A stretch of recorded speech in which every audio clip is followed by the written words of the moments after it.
Activists say this is the first time they've seen these bombs used in Aleppo city.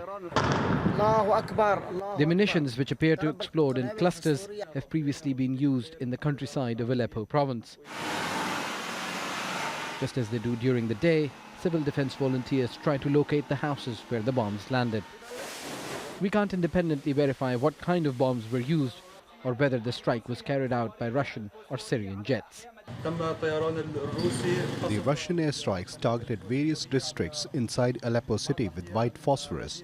Thank God we managed to extinguish the fire and help the injured. Activists say another rebel-held town of Hayyan has also been subjected to cluster bombs. This child is urging doctors not to lie to her as the medics tell her that her arm is broken. She's been screaming in pain and asking about her mother and whether she will be taken to the cemetery. There has been an increase in the number of cluster munitions used in populated areas in recent weeks. We're concerned about the reports of the use of incendiary weapons in Aleppo, Syria. While we are not in a position to verify these reports, it is important to note that Protocol 3 of the Convention on Conventional Weapons prohibits the use of air-delivered incendiary weapons in areas containing concentrations of civilians. We expect that all parties and states involved in the conflict will refrain from their use in this way. Experts believe using bombs to cover large areas shows that the Syrian regime's strategy to take Aleppo hasn't worked. Assad's forces are backed by Iranian troops and Russian air power.